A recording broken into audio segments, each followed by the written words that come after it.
Hello everyone, it's day 5 in my 30-day manifesting challenge on YouTube. Please hit subscribe. I am manifesting more subscribers for the channel and I would love to have you here, so please hit the subscribe button, share the video, invite other people to subscribe. We'll make it a party.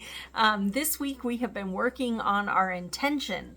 When you're manifesting, it's really important that you have an intention because we are driving the train. We tell the universe what we want and why we want it, and it delivers it how and when. So if we're not clear in our intention, how can the universe bring us what we want, right? So let's see. We have already talked about actually setting an intention, clearing blocks, and gaining clarity. And then yesterday we worked on trusting the process, which for me is a real hard part because I tend to be a worrier. If you're like that, trusting the process is very difficult sometimes.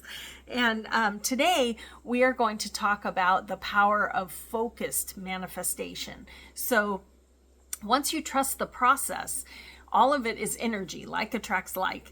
But if we're not putting energy toward our goals, again, you're not telling the universe what you want. So we still have to take tiny baby steps. I always think of it as we take one tiny baby step and 10,000 steps for the universe, right? So you have to keep putting energy toward things. Take big dreams and break them into tiny pieces. When I work with my manifesting clients, we try to break out, what can I do tomorrow? What can I do this month?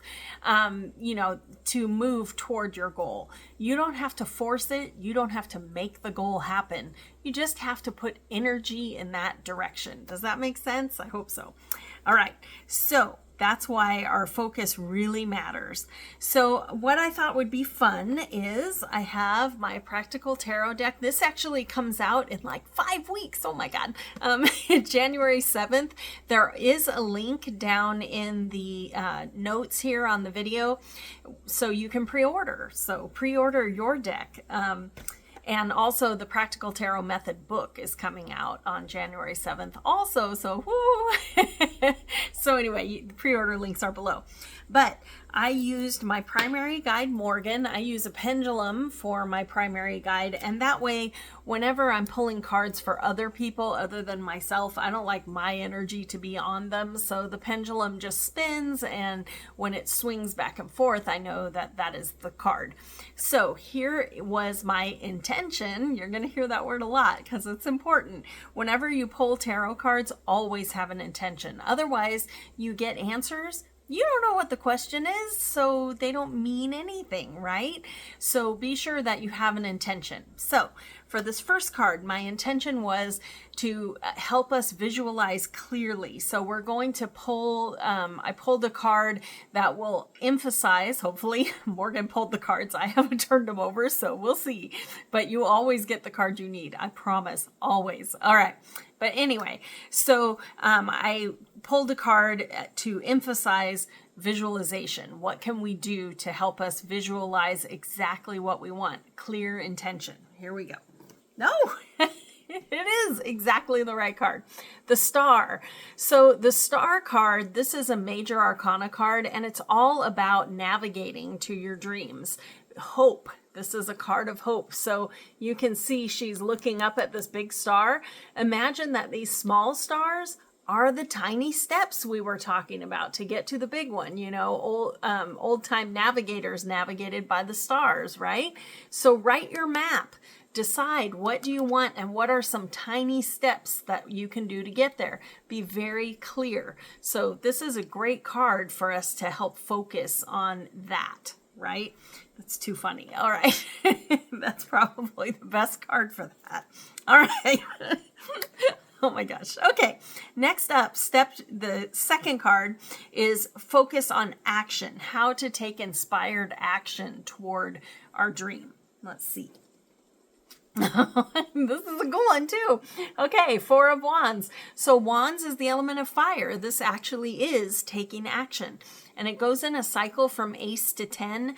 This 4 is that you've already started the action and you're recognizing that you're really good at it. She is working on this sculpture of fire and she's kind of toasting herself because it's going really well. And so as far as taking inspired, focused action, this would be, let's do small things that we are confident that we're good at, right?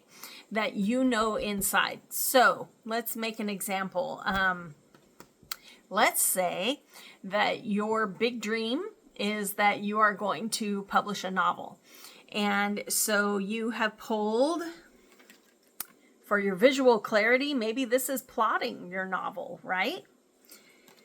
And the 4 of Wands would mean let's write the parts that we know we're good at. If you love writing dialogue, write the dialogue first. If you are a pantser like me who doesn't like to plot a lot, write the beginning. Oh my gosh, I love writing beginnings. Dive in. If you like to do character interviews before you write, that's what this is. Do something that you feel really good about, that you know you can do. Another good reason to start with stuff like that is because it builds your confidence, and that keeps your vibration up here, right? Excited energy. And when that is happening, you're attracting more things to be excited about. See how that works? All right.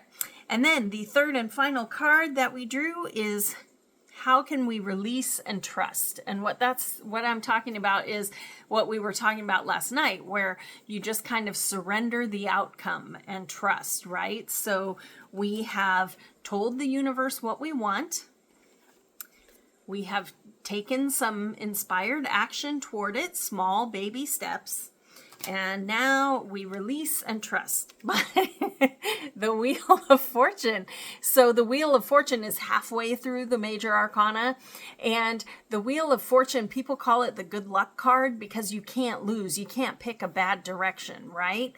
And so with the intention of release and trust, we can't lose. So stop forcing everything. Allow the universe to unfold because it has great plans for you.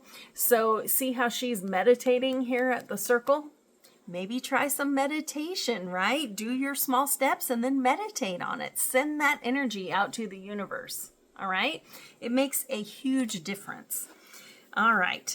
So I hope that helps. You can certainly pull cards anytime, but I highly recommend just 3 cards because if you pull out a whole bunch, what ends up happening is you get overwhelmed and then it means nothing. So just be very simple. 3 cards. First one, visualize clearly. I think I'll put this in the notes underneath the video so that you have it. First one, how do I visualize clearly? Second one, how can I take inspired action toward my goal? And the third one, how do I release and trust, right? How do I surrender the outcome? And pull a card for each one. And it doesn't have to be a tarot card. It can totally be an oracle deck, whatever you've got. But it will give you some insight. You always get the card you need, even if you don't know right that second what that means. That happens sometimes. I always just put a question mark, and I swear in another hour you go, oh, that's what that means, right?